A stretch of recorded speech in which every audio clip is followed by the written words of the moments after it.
as well as just, really making sure that we were able to give as much back to the people of our community as we could. So a big part of what we're going to talk about today are just some frequently asked questions. We want to talk about the big questions are the unemployment, what type of loans do I qualify for?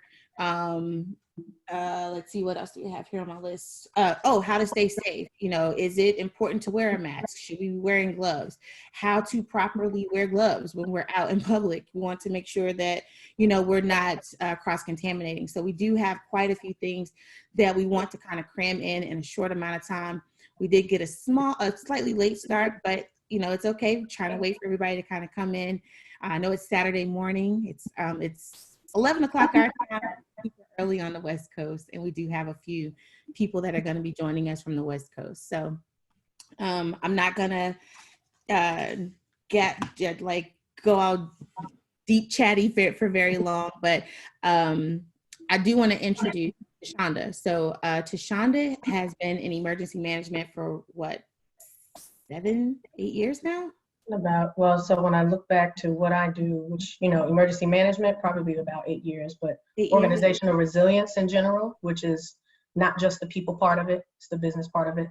Yeah. It's been 10 years. So that's pretty good stuff. Long time. Yeah. So Tish goes all the way back to Sandy Hook in New York City Sandy. Huh? Her. I'm sorry. No, it's cool. Okay.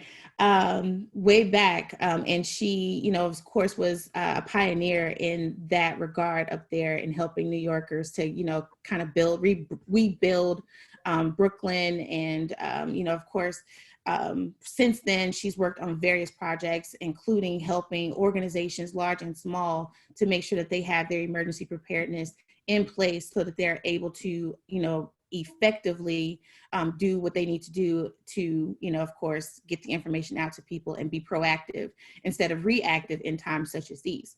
So she's going to have, a few minutes to share, her expertise in this regard. And then, of course, I'm going to bring some information as well. So let me just jump right in. So the first thing I want to talk about is the $1,200 stimulus check. You do have every American who, of course, has an AGI of 75,000 or less as an individual tax preparer is eligible for the $1,200 stimulus check. What that means is you are able to get the check direct deposited to your account without doing anything if you are current with your taxes, 2018 and 2019. Even if you haven't filed your 2019 taxes yet, they will go back and look at 2018. All right. There is still time to make sure that your 2019 taxes are done. So you don't want to neglect to make sure that everybody knows that that is still an option as well. Okay. So that's the first thing. The second thing is if you're married and you file jointly, that threshold is $150,000 adjusted gross income. So let me just explain what adjusted gross income means. It is not the total amount that you and your husband or you and your wife made for the entire year. It is the amount that you made after all of your expenses and deductions have been assessed on your taxes. So after you break down everything, file your taxes, and you come to that bottom line, that's what your AGI is. And that's going to be on line 7 from 2018. Okay. So just keep that in mind. You qualify for the full amount, even if you're right at the threshold. And that's very important. A lot of people feel like if they're right at $75,000 that they're not going to qualify. That's not true. You will still actually qualify. Okay. The parents get $500 per child. We don't want to neglect the parents out there who have dependents that they claim on their taxes, but they have to be 16 years of age or younger. Okay.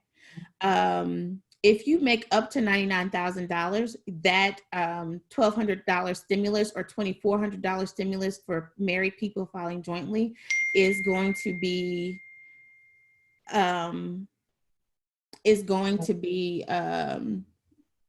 scaled. Okay. I'm sorry. I just got a message. So I wanted to clarify one thing, right? Because the scaling starts after 75,000. And if you have seen something differently, as far as I understand, after 75,000, you are now getting scaled lesser amounts. And unless they've changed it from the original written CARES Act, it's 5%. So I don't know exactly what the ranges are beyond 75,000, but there'll be 5% deductions based on how much more than 75 you make annually, up to 99. Yes, exactly. 99, you don't get a you don't qualify. Right. Okay. I want to make sure we're on the. Yep. Cool. Yeah. Thank you. This is hey, this is how we do when we talk amongst ourselves. So we're basically opening up our private conversations to everybody. Okay.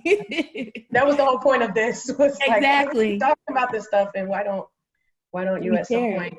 Exactly.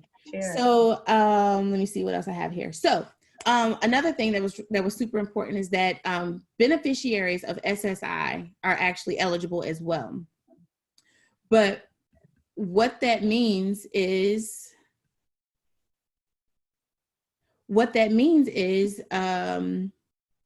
people who are on Social Security, they don't have to.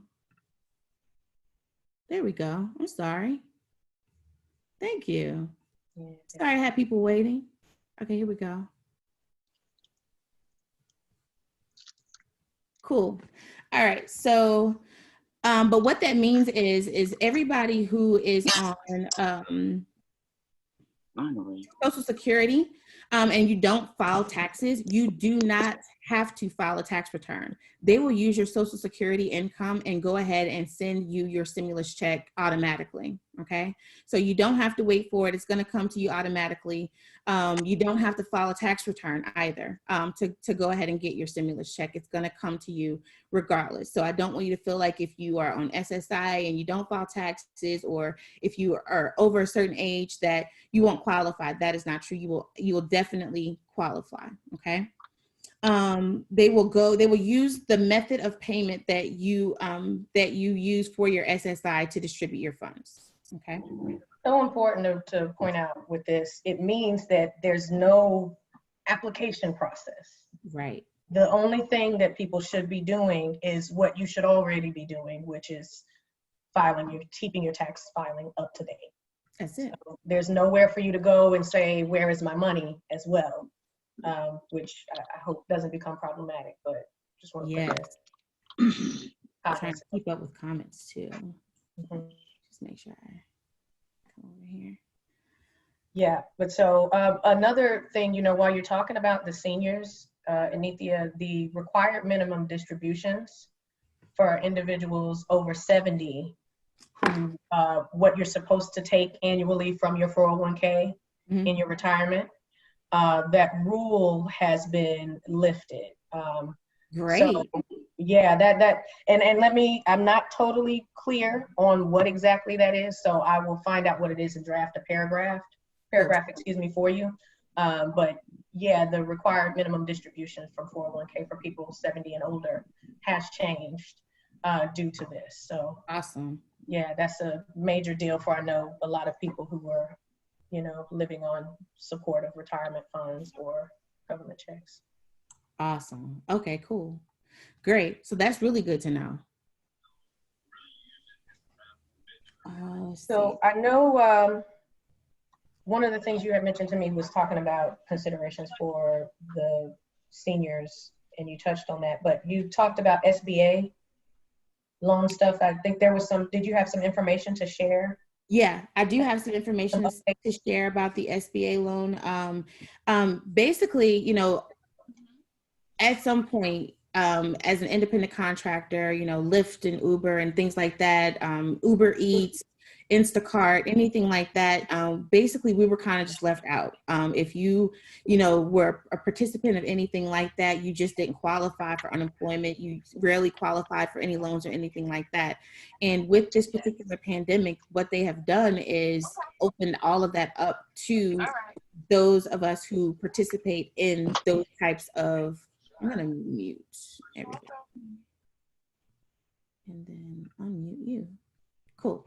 All right. So basically what has happened now is that we're all, eligible to apply for these loans. We're all eligible to apply for unemployment, and we're also eligible to apply for these loans.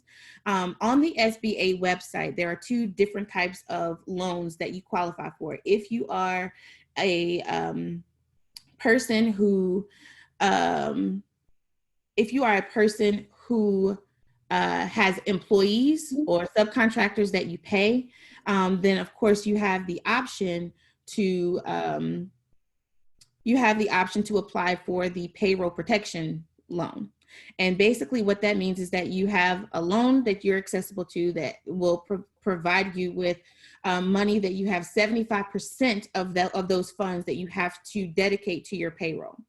And there are, some really fine lines in there that you can, take action on, as far as that payroll could be yourself, that payroll could be, others, as long as you have, a systematic approach to your payroll prior to all of this happening. That is something that you can use towards your payroll. Okay. It's not, just, hey, I'm transferring funds from my business account to my personal account. It has to be a systematic approach to your payroll. Okay. You also, of course, have I think it's the EIDL loan, and that's also on the SBA website. You can go right there, even as subcontractors, independent contractors, your everyday workers in those types of functions. So if you are self-employed, okay, like in a nutshell, I know that there's a lot of different, facets to that, but if you are self-employed, you can qualify for these loans. And they also have an additional $10,000 advance clause in that loan application that you can click on, and that will, of course, give you rights to that $10,000 in advance. People are getting it fairly quickly, but of course, there are qualifications. So I would implore you to go and make sure that you are SBA.gov. It's right there on the front. You can't miss it. I mean, it's COVID-19 everywhere you turn around. We eat, sleep, and breathe COVID-19 right now. So make sure that, of course, you are reaching out to somebody to ask more questions if you have more questions, but certainly go to the SBA.gov website and make sure that you are getting that information, reading up on the loans, paying close attention to your credit, and then, of course, making sure that you are staying in the know as it pertains to not just COVID-19, but, your finances, as well as, other things as well. Okay. A couple of keynotes with the SBA loan. So one, this is a loan.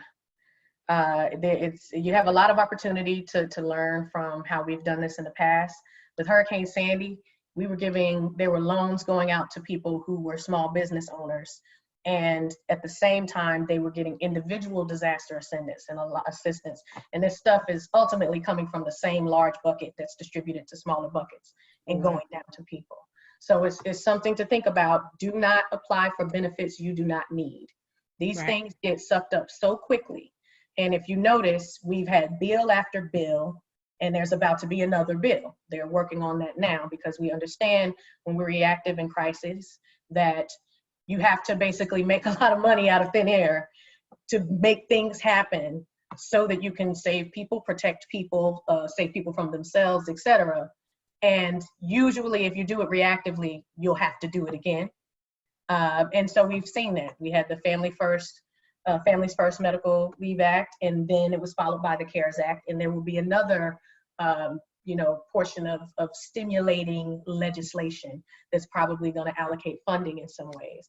But if everybody's applying for $10,000 and they don't need it right now, or foreseeably need it on a forecast that they can prove that with, we probably shouldn't be reaching out for that yet, because like I said, these funds are going to get distributed very quickly. And if we are all being attentive to what we actually need, we can make there be enough for everyone, versus if someone of us goes up and buys up all the toilet tissue that one has. So it's just, I want to put that out there, because I know a lot of people are thinking, okay, well, that's $10,000 for me, but are you forecasting needing $10,000 if you can't be open during this thing? That's right. If you have a facility, but you can't be evicted, If you're getting tax credits as an organization that you know you're going to get in Q1 or Q2 of fiscal year 2021 because you're participating in this thing and you have employees that can come to work, do you need the $10,000? Right. And that's what you really want to consider before you go and apply. That's right. Small businesses, definitely. Cool. Thank you, Tashonda. Yeah, no problem. With that, I guess, can we get into some of the importance of staying safe stuff? Because it's kind of the same stuff. Yeah, it is. I know you mentioned to me, we've been talking a lot about, you know, when you're going out wearing gloves, am I wearing a mask? Oh, I saw a person with a mask and, you know, both lines were going down the back of the bottom of their neck. You know, first of all, it's a waste of resources. If you don't know how to properly don a mask, and putting on a mask is donning a mask. Doffing a mask is taking a mask off properly. And if you've not had that training, you're wasting resources. Similarly though, with gloves, right? If I go to the store and I wear these same gloves and I touch stuff I'm buying, stuff I'm not buying, and I bring home this stuff with gloves on, maybe hopefully you take them off before you touch your steering wheel. But what was the difference in not ever having those gloves on and washing your hands before you left the store, you know, sanitizing before you got into your car? Not very much difference outside of you taking gloves. And we are living in a state of crisis where we are lacking resources for medical health professionals who are putting their lives on the line for us every single day, just by going out and testing people or caring for people who are in need. So when we know we have a shortage of certain things, and this goes the same with the money, when we know we have a shortage of certain things, you should be taking what you need, forecasting, thinking forward. I don't want you to not have what you need. But if I'm in a situation, I'll put it like this. I've gone to the stores, I've done these things, and I've been studying pandemics and how you manage this type of emergency for years. Never actually faced it. Studied cholera in Haiti and came up with some really good ideas about how we could eradicate that, but never seen this before. And I'm not wearing gloves when I go out. I'm not purchasing gloves. I have too many friends who are actually going to work every day and running tests on people and trying to save lives and losing people. And some of them don't have gloves because they work in a rural hospital or something like that. So it's really something to think about as far as resources and how they're being distributed and what you need. It's the same thing with what you buy from the store. I've seen a lot of people buying up baby wipes, and you wouldn't believe the shortage for parents who actually need them. Yeah.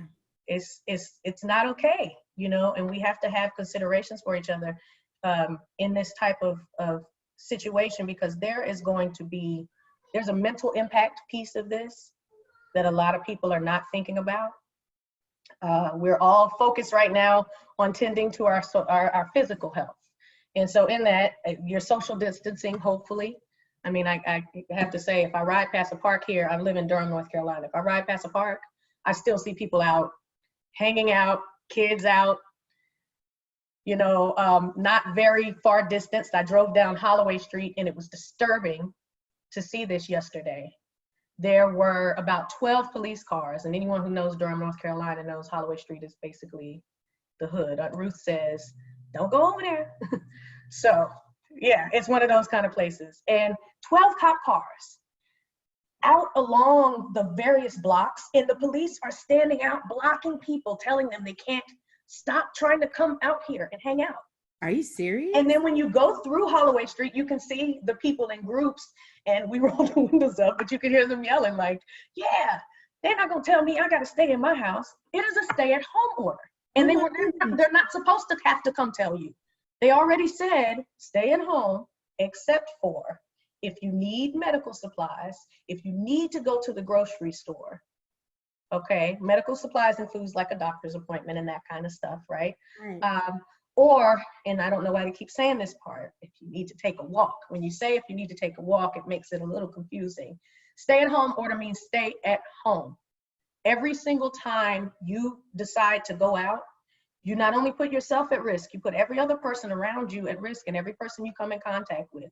Everything you touch that you don't actually take home with you. you've put another person at risk, because unless you have a test at home that you keep running on yourself, you don't know if you have it.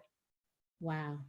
That's So right. when seeing that yesterday, and I outside of not wanting to get caught up in the mix of all of it, I would have stopped and gotten some footage of it or something, because Wow. it was really disturbing to see, they're really having to bring the cops out now. Do you not understand? A service to others is a service to you. That's something I live by. That stands so heavy right now. Every second that I choose to not put someone else at risk, I'm also lessening the risk to myself. I'm lessening the risk to the 86-year-old person that lives 15 minutes from me that I care so much about that I can't go see. You know what I mean? Like, we have to think about what it takes to eradicate something like this. We've never been faced with something like this before, not in our lifetimes at least. And until we get a hold of it, and a big hold of it means eradication. Okay, it takes years to develop vaccines. People are being hopeful about clinical trials, and please be clear that they are clinical trials. That means you have to test this on people and see how it works and see what the impacts are. Do you know how long it's taken to develop the hundreds of vaccines that we have for flu? That's right. You have to see how this impacts someone over time before you can say it works. And if you do get a vaccine and you put it out there and distribute it to the public, and everyone thinks we're vaccinated from coronavirus, the only way you actually know if it works is if coronavirus comes back. Yeah. And you have to eradicate it for that ever to be a thing. It won't make a difference to start we could start vaccinating, but again, we won't know what that does. So you have to think, what is the actual solutions here? Is to get it out of our society. How do we do that? Stay at home. Then you don't need a lot of gloves. You don't need a lot of masks. Donning and doffing properly. Because if you're gonna, some people are still like, hey, it's a comfort thing. I gotta wear a mask. I gotta wear gloves. I bought them already anyway. Can't give them back. They're not sanitary anymore. If you're putting gloves on and you're touching the outside of the gloves when you take them off with your actual hands at all, not appropriate. And I used up my gloves. You know, Ednethia, I use gloves to prep my meat. When I buy meat in bulk, I prep it. So, I see what Kenya said about being a nurse and passing that on. Thank you. Yeah. But so I don't have any gloves. I was like, I can't just go buy gloves just to be able to show this. But it's so important that you don't touch outside of gloves that have been exposed to where you were, where you touch things. Once you take those off with the gloves completely closed inside out, you need to dispose of them somewhere. I was at Harris Teeter the few weeks ago, I guess now, because all the weeks run together. And a gentleman beside me, he got out of his car and then he opened the door and to go back into his car, and he grabs these gloves. And I could see gloves on the floor and gloves in the seat. And it was just like, so you get back in the car and you take the gloves off and throw them like they're a receipt. And I'm just like, okay, so if you did have it on any of those gloves, it's all over your car. Like, we got to understand this is something that lives on surfaces. So it just really, it seems like a waste for people to be going and taking the gloves and using gloves when you can wash your hands, and you need to wash your hands anyway. That's and people who are wearing gloves are less likely to wash their hands. So that is the part I really don't understand. They're not sanitizing their hands before they put them on. They're not sanitizing their hands after they take them off. They're not sanitizing their hands at home. It's kind of scary. Kenya said she was in Walmart doing a tutorial in the line on how to properly wear and remove gloves. Thank you. Please keep it up. You should. Right. The government should give you a contract and you watch. This is one of the things I wanted to talk about for small businesses. Opportunities to adapt and transform. You have opportunities now, depending on what you do, especially if it's a service, right? To find opportunities. The government has a lot of money. They just created $2.2 trillion out of nothing. They're looking for people to help them eradicate this and help get out of the crisis. So if you shift what you're doing and look for the contract opportunities to support, you can be a part of the solution. And something like that, tutorials in the stores. I mean, I'd reach out to Harris Teeter. They're technically locally owned between North Carolina and Georgia. and say, hey, this is something I can do, these tutorials. Is this something you would want to have happening? As opposed to a hostess, I come in and train your host people, or you train someone, or, you know, if you want to have to be doing it yourself, but you can't be spread that thin. So I would still be thinking of ways, though, if you have a skill set like that, there's opportunity to provide education to your community, and also give back, help with the crisis, and benefit from it in your own way. And I have to talk about that part now, because, you know, Ednethia, I went through and did Sandy, burned through everything I ever had, worked on this disaster for 2.5 years, lost my nonprofit baby when it was all said and done. It only came out of that. Anyway, all to learn, there is a lot of other people that are making tons of money, and these contracts are coming out, and they're not even doing as much to help. Right. So at least if you are helping, there are ways you can get paid to do that too. And there's nothing wrong with that. Just, we shouldn't be taking what we don't need. And that should be a rule across the board, you know? I love it. Yeah. Gosh, the masks. When you are wearing a mask, if you've worn a mask already, there's no way to properly wear it again. It's been used, it needs to be disposed of. When you are donning an N95 mask, which is usually these masks you see that go over like this. Everything I've read says surgical masks are pretty much a waste of time, but it's about, N95 has to do with the amount of particulate matter that it blocks, and like the level of density of said particulate matter. So those masks usually have some type of ribbing here that you can use to lock it around your face. The top piece of the mask, even though these usually will either come from the same spot or from separate areas, one should go around, cupped around the top of the back of your crown of your head. The other one should be below your ears, around the backside.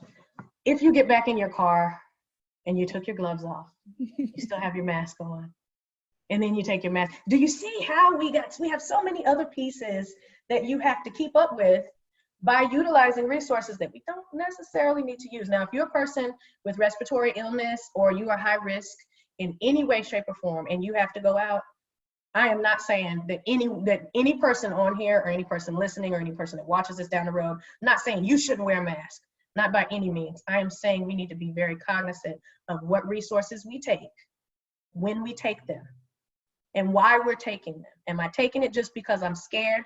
Am I taking it because I'm a high risk person, and me just being out, period, could mean, you know, me being exposed to this and me being in the hospital in a few days? So I have to ask, and you know, of course, we know that Kenya's a nurse, and I know that we have Ameenah on now, and she's going to come with some other very important information as well. But I do have to ask, the cloth mask, everybody's making masks now. So with that being said, are these masks beneficial? As cloth masks, they are made, they are apparently rewashable and things like that. Yeah, dive in. So we're getting creative, right? Go ahead. Your co-host, if you would like to chime in as well. So just let me know in the chat if there's something you would like to chime in on really quick. Definitely. I'd love to hear her thoughts on it. But as far as what I know, sorry, give me a second. I had just a total. I'd like to hear her thoughts first. I'm having a little bit of a brain fart. What you were gonna say? I just think the mask itself, if this is an airborne, as they say, or if there's any type of particles in the air, the actual mask that they're making, it has to be aligned with something. But still, again, they're not even wearing them properly. They're not even covering their nose and mouth properly, to where if you're already sick yourself, maybe that will help you, because your particles are not gonna spray out on everyone else. Yeah. It's not, if this virus is airborne or has any particles that they're saying in the air, it's not going to stop that from getting in between any type of cloth. Exactly. And that's, and to me, like you said, it is, you know, crazy how you have individuals out here getting these N95 masks and able to wear them out in public. You know, you have nurses. I mean, I spoke with just one of my nurses out in Georgia yesterday. I actually ordered her some face cover shields. She's in ICU. She's a young mom with a young daughter. And again, they don't even have the resources all they need in the hospital. So she's taking anything she can get from anybody. So again, I went on and saw some they would like some shield online the other day and ordered something's going to be sent out to her home. So that's what I've been doing. A lot of some of my nurses is reaching out because, again, they're not even have the resources in the hospital. And by the U.S. being supposedly one of the richest countries, we can go to war, we can get those guns, we can get anything out to those other countries when we're trying to go to war. But you cannot have enough medical supplies for your nurses and everybody on the front line. It's ridiculously crazy to me. It is sad. I'm not going to go on in my opinion about it, but it's just ridiculously crazy at this point for me. I had a client reach out to me from New York. Yes, wasn't expecting this text message because I just spoke with them almost 2 weeks ago. They were excited and, you know, ready to become new homeowners. I get a message saying my husband has passed away from COVID-19. Wow. Still in shock. You know, these individuals I haven't really met like that because they were in New York about to purchase a home. But it was just, you know, this is real. Yeah. Whether, you know, again, I want my opinion about what's going on in the world, but it's just, you know, it's a different time. It is. Got to be prepared. And being prepared is not meaning going out and buying all the toilet paper up, buying all the food up. You know, it's just, you know, just be prepared to get yourself right with your family, more than likely. Because, again, we don't know what day and tomorrow may not be here the next day. So. I hear that. Thank you so much for sharing that. Okay. I'm so sorry to hear about your friend's loss too. But yeah, I mean, to your point, this is so very real. And I think that's what we're really trying to get people to see with the masks. And I'm glad I let you say what you said first, Kenya, because you reiterated exactly what I was thinking. I'm just like, in what ways can we say we're creating functionally another type of cloth or fabric? And I have a friend who works with the association for, like, they basically set the standards for textiles and fibers and vinyls and that kind of stuff. N95 is what it is for a reason, and it has to do with the blockage of passing of particulate matter. A friend of mine who's a PA and has been working with Wake Med, a hospital system here on site, they're doing the shields. She said masks, it was just impossible. Basically, if you do have them on site, even staff were stealing them and taking them home. And so it was like, well, what is something that you can't just walk away with this big thing with the, you know, a bunch of those anyway. And it's something that you can, it's not best practice as far as we know, but there are some hospital systems that are having to clean them, disinfect them, and reuse them. But it's a shield. So it is literally blocking anything that would, if I sprayed mist at your face, it's not going to get on you. It's not going to get into your orifices.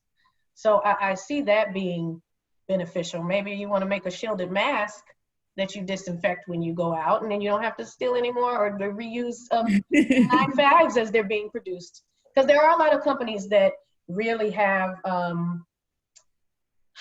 let's say they have the warehousing, they have the manufacturing capability to shift and start making this stuff.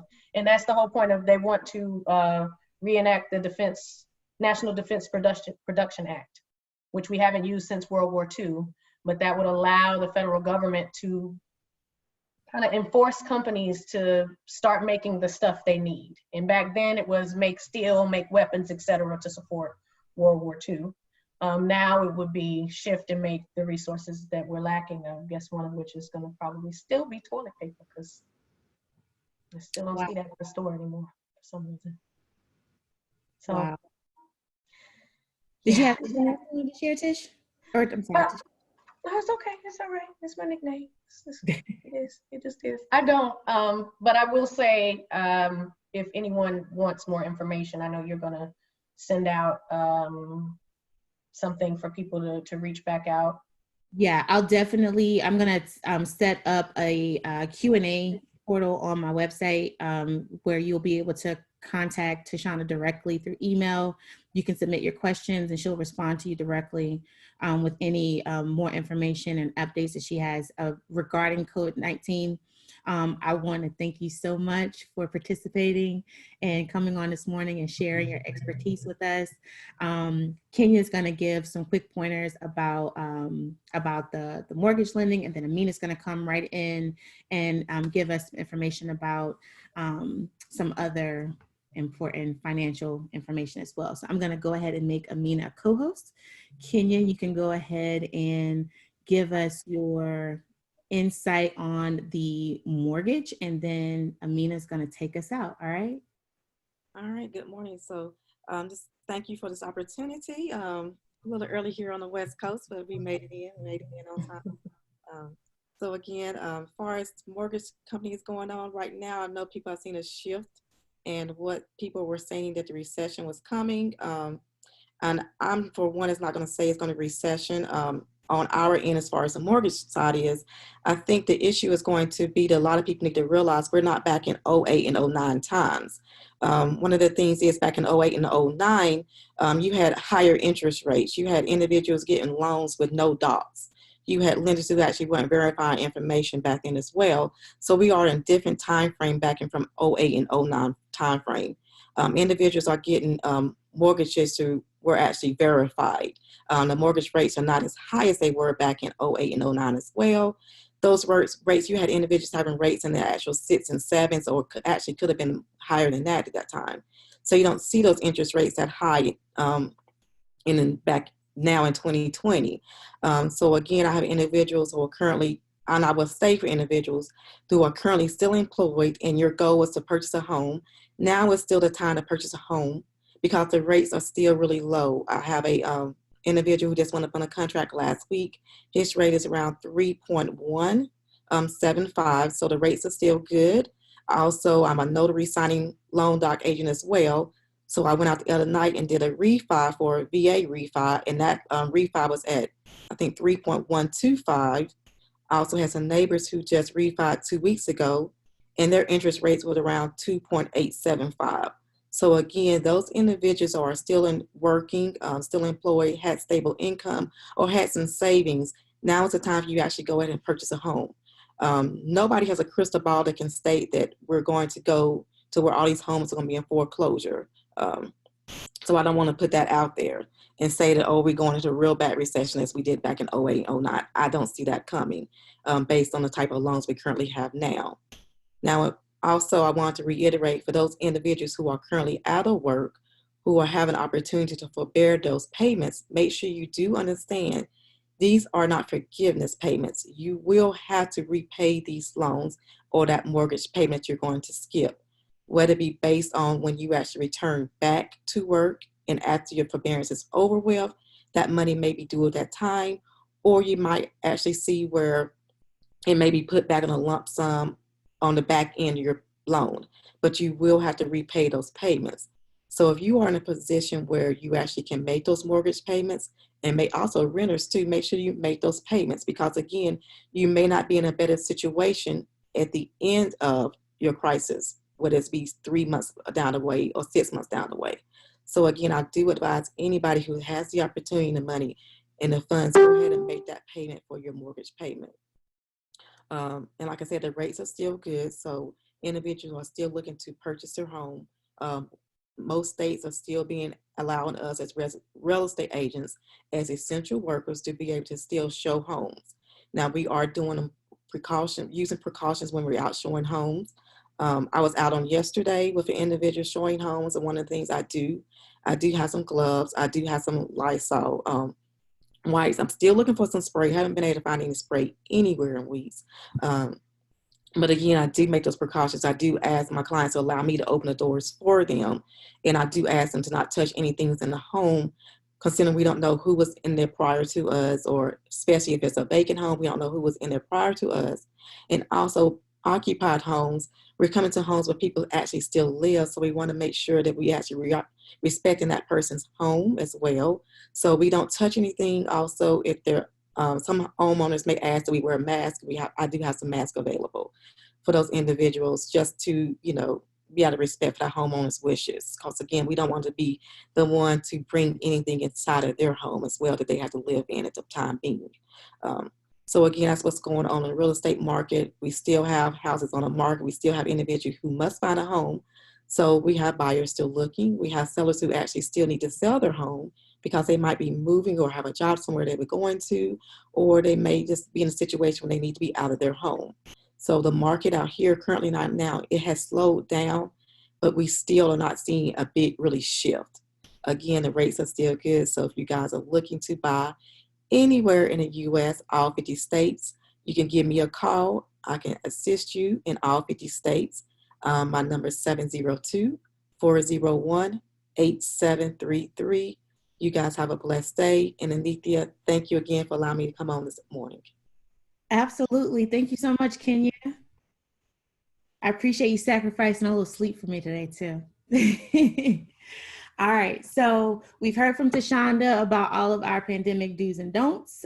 We've talked a little bit about unemployment and as far as the loans are concerned, we've talked about mortgage. So we wanted to kind of make sure that everything was relevant, and we wanted to make sure that everybody was getting some pertinent information. Lastly, what I also wanted to do was give people an option to make sure that they are being are helping themselves to stay sustained through this pandemic time as well. So we have Miss Ameenah Rasheed live from LA this morning. She's going to come on and give us some information regarding some other means that we can use to help maybe get us through this time. She is an executive vice president with a company that I've been a part of for a little over a year, and she's going to come on and share some information and some insight about how this company can assist you, and as well as it's been assisting us during this time. So again, I appreciate my West Coast sisters, because you guys have definitely, sacrificed sleep this morning. I asked both of them yesterday, hey, would you mind jumping on a call with me in the morning at 11 a.m.? And they were like, what you say? But they came on, they didn't gripe about it. And I certainly do appreciate all of you guys' support and energy and efforts. So without further ado, Ms. Ameenah Rasheed, thank you so much. Hey, good morning, Kenya. I'm sorry, Ednethia, but I know Kenya too. Good morning. How are you all today? We're good. How are you? Good, good. That was some great information that everyone shared, because, you try to figure out if the masks are good for you, if the gloves are good for you, because there's so much false information going around the internet. You watch all of these videos and it kind of puts you in a state of anxiety, like, oh my God, oh my God, oh my God. One thing I can tell you all is that my dad lives in Virginia, and so he went to Habitat for Humanity, and he said they had boxes and boxes of those N95 masks at Habitat for Humanity. So for your people, you may, tell them to, I don't know if Habitat for Humanity is open right now, because, due to the, what's going on, but he said they had boxes of N95 masks. So that may be a resource for you. And he's in a small little city, Roanoke, Virginia. So that may be a good place for the nurses to go and kind of, grab some. But anyway, I learned so much from all of you. And then I also heard you all touch on some government contracting. That's some good information. I was once a government contractor as well. Gosh, I'm going to say in 2014, 2015. And, I'm still on their list. Actually, now my emails are blowing up about, providing and supplying stuff through government contracts.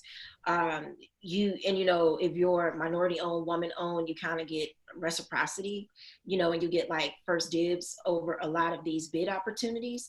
But if you're 8A, which is, a disadvantaged business, and you got to go through some hoops to get 8A, you definitely get first dibs on these bid opportunities, but they need everything. I mean, I'm getting so many emails for people, they're just needing aprons. They need everything right now. So definitely a good opportunity. Get your name on those government contractor lists. You can be a sole proprietor to do that. I actually used my C Corp to do it years ago, but when I did it more so for construction supplies.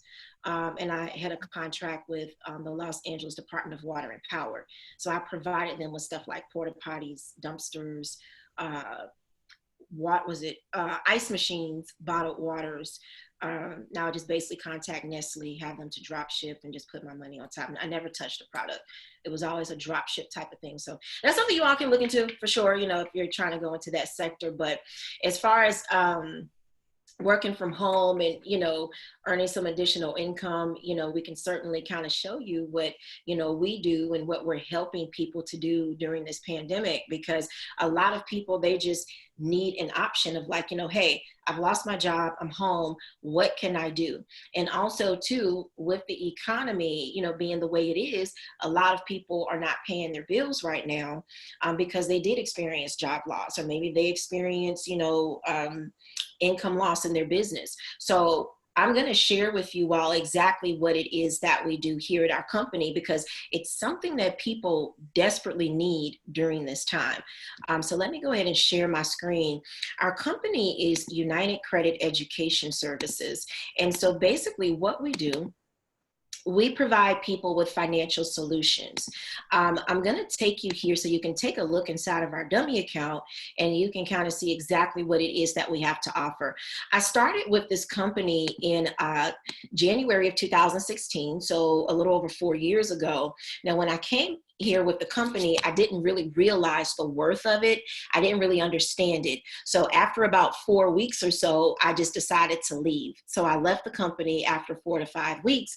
And after about 10 months later that year, like the end of November, I came back because, I just saw so many people doing so well, number one. And number two, I really saw the value in the services that were offered. So let me kind of go here and just explain to you exactly what it is. We have what we call our protection plan. Now, in this protection plan, our clients get a slew of services. If someone contacts me and they say, hey, Ameenah, my credit score is really low, I'm in the market to buy a home, or, I just need a higher score. People even experience not job loss. Some people do lose their jobs because of a low credit score, because some jobs do require you to have a higher score, but some people don't get a job due to having a negative credit score. So here's the thing. I enroll them in our protection plan through our company. Now, when you look here, this is our client portal. All of our clients have access to this. So they get a budgeting tool. Man, this was so beneficial to me. Let me tell you why. It was beneficial to me because I always thought that the more money I made, that the better off I would be, but I was still living from week to week, from check to check, because I didn't have my budgeting together. Once I started utilizing the budgeting tool where I could see what was coming in and what was going out, it really opened up a lot of things for me, because the more money we make, the less we're supposed to spend, because you want to have money saved and accrued. So this budgeting tool certainly helps you, and there's a tutorial video there. Now, as far as the credit restoration is concerned, we do have attorneys and our corporate staff that handles this part. So basically, when you enroll in the program, you want to download our app from the App Store. Yes, we are fancy. We have an app. So download the app from the App Store. Then what's going to happen is you want to go ahead and pull your credit. Then the company is going to show you exactly what your credit score is right then and there. That's going to be here on this part of your dashboard. That part will not change, because they want you to know where you were when you started with the program. Now, at that point, our credit attorneys and our corporate staff, they go ahead and create dispute letters. Now, these dispute letters are going to be mailed directly to you in a packet, or you can have them emailed. Email is probably the preferable way right now due to the COVID-19 situation. So once you get those letters, you just want to sign them and mail them off to the 3 credit bureaus, the 3 major credit bureaus, Experian, TransUnion, and Equifax. Once they get those letters, they go ahead and process the investigation. They get 30 to 45 days under federal law to do that investigation. So at that point, they're going to send you your results in the mail. So your results will come back. Actually, my husband had his student loans deleted. I have to find those results. They were here in my desk drawer. I think someone moved them. They're always coming in my office moving my stuff. But yeah, I'll find his student loan deletions. So anything that's derogatory on your credit, it can be disputed and possibly removed. So a lot of people say, oh, student loans can't be deleted. No, that's false.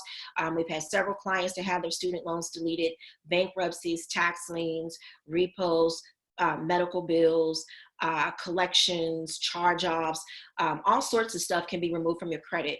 We use the Fair Credit Reporting Act, which is a federal law, and we use that to go ahead and dispute those erroneous, obsolete, and those negative accounts to get them off of your credit. Now, here's the thing. Under that Fair Credit Reporting Act, what it states is that everything that's listed on your credit report must be 100% accurate.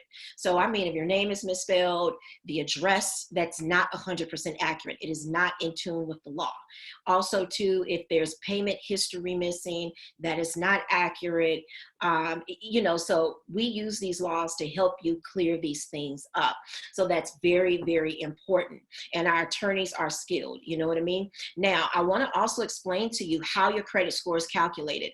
A lot of people just don't have knowledge around credit and the way it works. So basically, your credit score is derived from 5 different components. The largest component is your payment history. If you look here, 35% of your credit score is weighted on payment history. That's the largest chunk.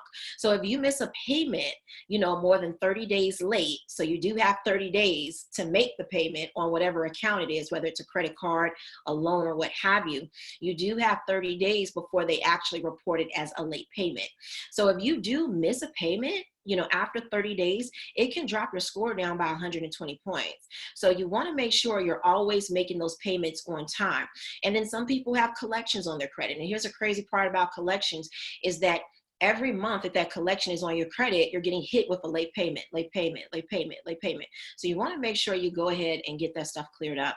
30% of your credit score is weighted on your credit card utilization. That's extremely important as well.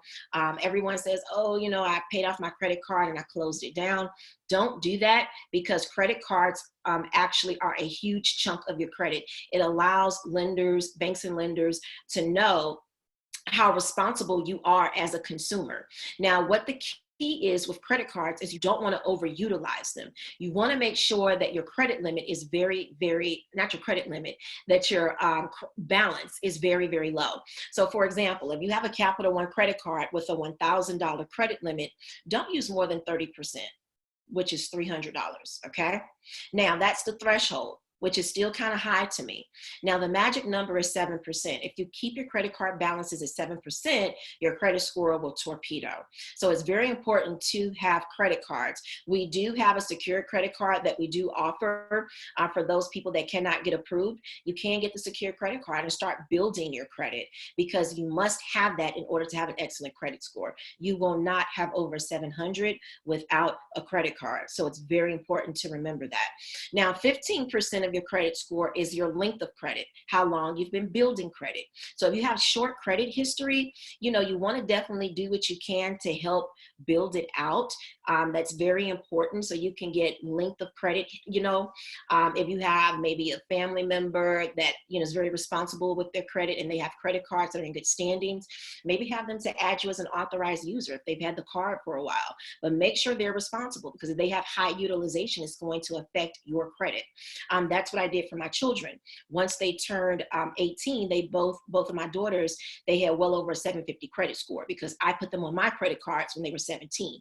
So all of my payment history went onto their credit report, and that's how you give your kids, excellent credit before they even establish it on their own. 10% is new credit.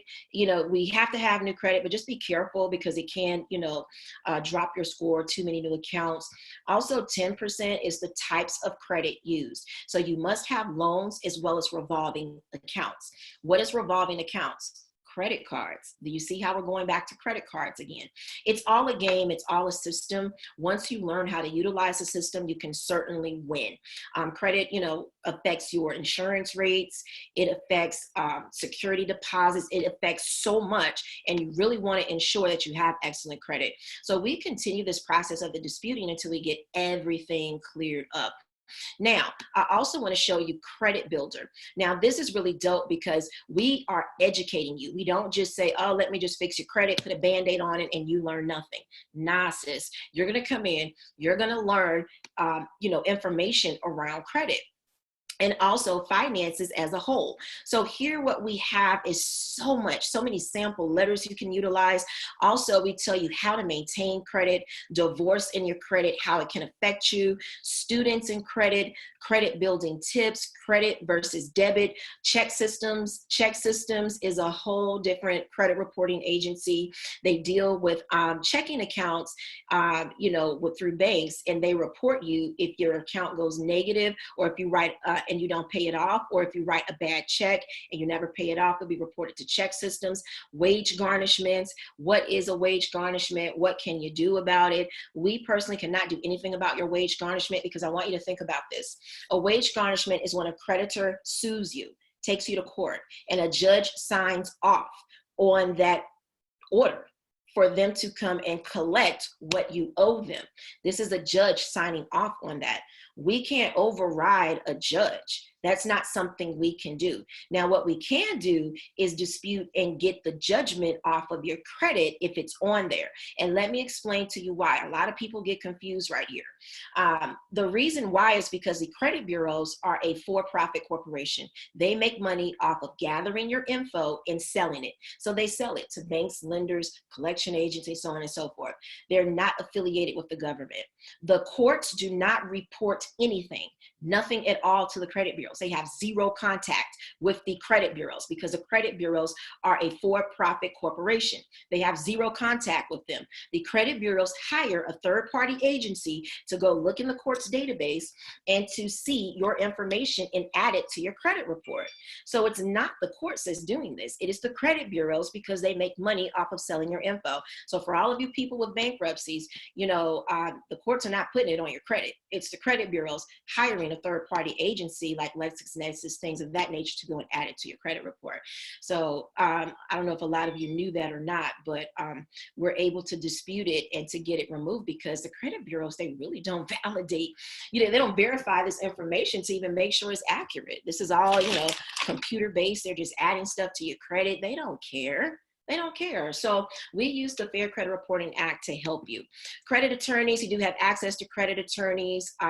You can just if you're a victim of identity theft, a credit error, put what's going on, and they'll reach out to you, contact you right away.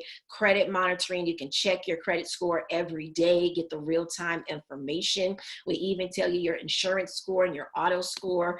Debt payoff. This is huge. Kenya touched on that. She was like, look, y'all pay your mortgages, pay your rent, don't fall behind. Yes, absolutely. If you got the money, go ahead and pay it. See, it's all about developing good habits. And I didn't have good habits at one point. So you want to make sure that you're eliminating debt. Yes, we can remove your student loans from your credit report, but there's nothing you can really do to get rid of that obligation of owing a student loan. Bankruptcy does not get rid of student loans. It's very, very rare that bankruptcy does. Very rare. Now, you can ask for forgiveness, and go through one of their programs, but, with student loans, it's just, you got to go ahead and get that done and pay it off. Financial lockbox, this is like a virtual safety deposit box. I live in an area where we have fires frequently here in California. We had to evacuate in the middle of the night at 1 a.m. I didn't have time to grab any of my documents, but then I felt at ease because I knew I had a copy of our passports, birth certificates, and all that stuff here, so I could just get duplicate copies. Identity theft protection, for those people who are worried, like, I really don't want to give up my information. Now we got you. So we use privacy armor to protect our clients. We even cover pre-existing conditions. Like if someone stole your identity like 5 years ago, we got you covered. We even give you $1 million insurance policy if you experience financial loss due to the identity theft. Now, also too, you get a net worth tool. Now, this is very important because you have to know how your assets line up to your liabilities. You know how you kind of look up or you may see on maybe the internet or a TV show how much a celebrity is worth, their net worth, right? So that's how their assets line up to your liabilities. You need to know the same thing for you and your family. Savings goals, if you're trying to save towards something, that's very important. Also, we give you a will and trust and power of attorney. Right now, during this time, this is very important, that you got your financial affairs in order and that you have someone that's a power of attorney over your health care, for sure. to say, hey, if I'm, incapacitated where I cannot, say what I want to have done health-wise, this person right here can, call the shots for me. Financial power of attorney, and if something were to happen to you, who's going to get your things? You don't want this stuff to go to probate. You want to have this stuff mapped out so there's no confusion. So this is what, people who are financially literate, these are the things they have in play. And let me remind you, we're giving you all of this included in a package with the credit restoration. The YFL Family Mint, this is really cool because it's really like games that children can play online to educate them around finances, because don't depend on your, your school system to do it, because they're not going to do it. I mean, they didn't do it for us. Why would they do it for our children, right? We even have a program where we go and we donate. Let me actually go to it. YFL, Youth Financial Literacy. Let me see if I can, hold on. Youth Financial Literacy Foundation. Let me see if I can just Google it. I'm gonna take you to the website. This is our nonprofit financial literacy. Here we go, yflfoundation.org. We give away college scholarship money. This year we gave away $400,000. If you know of any high school seniors that's going to college, have them to apply. I believe it opens up in October, and we distribute the money every February. So they can go here, apply for the scholarship program. We gave away $400,000 this year. So every year we increase the amount that we give away. So really, really good program. As you can see, we really do offer a lot of financial solutions, a lot of financial information that people just don't know. And we have to be so much smarter than what we were in 2009 when we experienced another recession, the last recession. I was working for Bank of America in their HR department during that time, and I lost my job. They let me go. I didn't think they would let me go being in human resources. So that was something that I experienced, was job loss. We lost like everything. I mean, I was thinking I was probably just making like $57,000 a year. Then we lost everything. Like, we were evicted numerous times. We went through some homelessness, and we had kids. And we were living in a hotel. I mean, we lost our car. We were walking. Like, it was a crazy, devastating time. So what I learned from that is that you have to have something where you're in control of you and your income. You have to. And, what I'm going to talk to you about now is the income opportunity that we do offer. Number one, credit is extremely important. You cannot deny the fact. Look at what's going on right now. You need credit. That's number one. Number two is you want to have something where you're working from home. People can't really work in a brick and mortar right now. So, you definitely want to have something where you're working from home. And I'm going to show you how you can do that here with our company, like myself, as well as Ednethia. And we'll kind of go ahead and show this to you. Let me share my screen. Here we go. Boom, boom, boom. Okay. So I see someone has a question. Let's see here. Got the chat going. I'll drop by. Okay, thank you. Good credit does matter for sure. So I'm not going to go through all of these slides. We're just going to kind of quickly go through some of this together. But, we have two sister companies, UCES, which handles the credit restoration, FES, which handles the work from home business opportunity. So when you think about it, you definitely want to have something that you can do virtually. So we, give you an option to build a business with, marketing and innovative financial literacy tools. Our company was founded in 2004. We're very, very secure. Our headquarters in Farmington Hills, Michigan, and our company is debt-free. That's definitely something that's important to know when you're partnering with a company. So 16.5 million Americans are making additional income with the gig economy. So when you think about that, why will it work for you? You can be your own boss, make your own hours, easy to use online tools and training. I've had so many people to really hit me up recently that has contacted me like 2 years ago, because I've been doing this now for going on, working it for about 3.5 years. And I've had so many people contacting me because they realize the importance of residual income. income. Okay. And so, like I said, I just want to really get through some of this. We already kind of went over some of the stuff that we offer, but we do have a cellular program where you can use our wireless service. It's through Sprint. It's only $49 a month, no credit check. Even My Healthcare to Go, FES Travel. So that's our FES Protection Plan Plus. And so it's good to help other people. That's the one thing that I love the most about it, is that I'm not only just helping my family, I'm helping other people to build a sustainable business from home. Here's how the commissions work. When you actually enroll a customer in our UCES protection plan, you get $100 commission. So if you look here, they're giving you a theoretical example. So, it's $100 commission here, 100 here. So it's 100 per customer. Here's where you earn the residual. Every time your customers make their monthly payment, you start to earn $12 a month residual income. Those are two of the ways we're paid: 100 upfront for the customer, $12 a month residual. The third way we're paid is our customer acquisition bonus. So if you find someone that wants to start a business from home, well, at the first level, you enroll that person and they get 2 customers, the company pays you $100. The higher you go in your title, the more you make. So once you get to the field trainer title, you make $160. Per agent you enroll. Senior field trainer $240, sales director $380. It goes all the way up to $560 through our customer acquisition bonus. Now we even have what we call our monthly infinity bonus. So the way this works is once you hit the sales director title and above, you start to get a percentage of you and your team's monthly sales. So you get a percentage of you and your team's monthly sales once you hit the sales director and above. So there's a young lady, she's a regional vice president in my organization. So when she gets her infinity bonus, she's only 25 too. She gets an extra $4,375 every month on top of what she's already making, in addition to those other ways that were paid. And the higher you go, the more it is. And there's people at all levels in this company, all levels of this, and they're doing very, very well and very successful.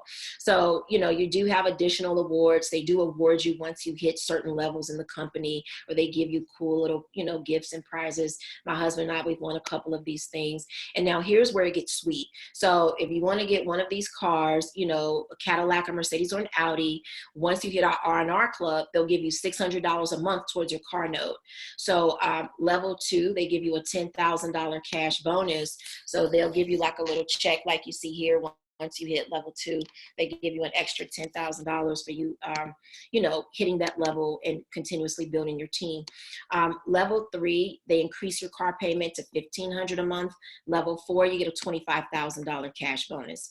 Level 5, $50,000 cash bonus, and you can upgrade your car to a Bentley if you want. Level 6, $5,000 a month towards your mortgage. So really, once you hit that level, once your car and your home is paid for, there's really nothing else for you to do. Now, to hit these levels here, you have to be full-time, dedicated to it, and definitely consistent. And we certainly train you and we show you exactly how you can do this. You get your own website, you get an online back office, live agent and customer support. We're not repairing anyone's credit.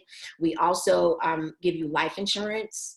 Okay, when you're a rep, you meet the minimum qualifications, you get a life insurance policy of $100,000, and there's no medical exam. So these are the things that, you can take advantage of. So to become a customer, it's only $188. To become an agent is $288. So, it's not that much of a difference between the startup. And, one thing that I did forget to show you all, and, and that kind of concludes the presentation. But one thing I did forget to show you all for our customers is this here. I want to log back in because you do actually have a way to gain your services for free. You refer 5 people into our program through our customer referral program. Those people, they get started and they get involved. Well, then at that point, you don't pay the $89 monthly fee. Your services are free. And then also as well, we have a Shop for Less app. This is really cool. It's an app you download in the App Store. If you're shopping at Lowe's, if you're going to a restaurant to pick up something, you basically just download the app on your phone, put in your credit card information or your debit card. It's really dope, and they give you cash back in the app right away. I mean, I use it all the time. It's called Shopping Boss. You only have access to it if you're an actual customer of ours. So, I mean, I have like $2.96 left in the cash I redeemed, but you know, you can go to Best Buy or whatever. You just purchase your gift card, and here at the cashier tells me my total. I put the total into the app. It gives me a gift card right away.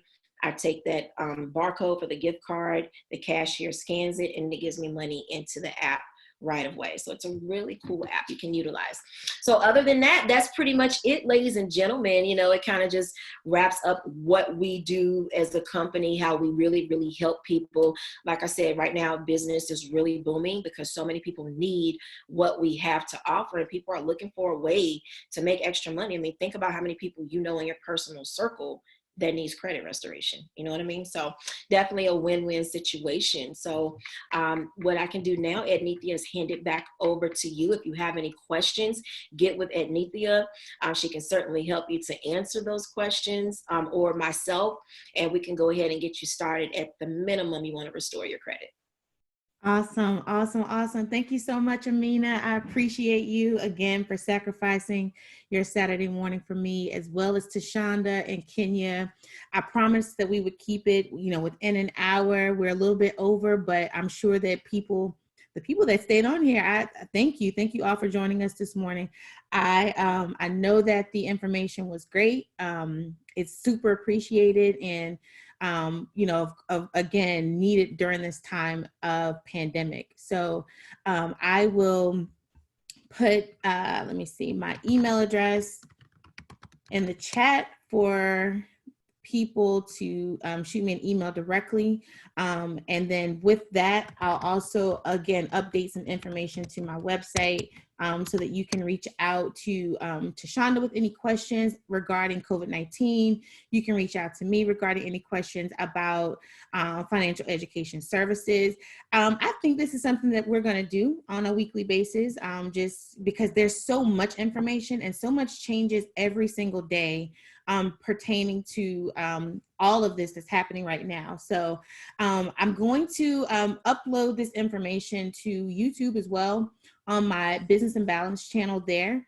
You'll be able to, of course, get the information there. You'll be able to subscribe and see when we go live again and things of that nature. So I would also like to bring Tashonda back on. Let me see. I think you're still a co-host, sweetheart. So if you want to come back on and just kind of give a quick plug regarding your podcast so people will know how to tune in to more information. She broke down the entire bill on her podcast. So, you know, if you're just wanting to dive into that a little bit more and gain some more knowledge and understanding regarding that, I would implore you to make sure that you are tuning in to her podcast. You can see that information. I'm going to actually upload it on my website as well. So she'll have her own little section where you can, of course, go back and reference anything that she has to offer. And we're going to keep that information updated for you as best we can. As soon as we get it, you'll have it. All right. I'll make that pledge and promise to you all at this point. So Tashonda, did you want to go ahead and talk about that briefly? Oh, not really. You really said it all. I just, yeah, you definitely did. Just a plug to check out Mazars COVID Talks. That's MAZARS COVID Talks. You can find us on YouTube, iTunes, Apple Music, or if you just Google it, it'll take you to the firm site. But yeah, we're just trying to touch on every evolving necessary piece of information that needs to be touched on as the crisis continues. And so we definitely are talking about the Paycheck Protection Program and some of these various pieces, especially for small businesses. And otherwise, we also always give a note on personal preparedness. So definitely check us out. Thank you for all of the information today from everyone else. It's awesome. Absolutely. Thank you so much. All right. Happy Saturday, everybody. Take care, be safe, and be well. Love you. Bye.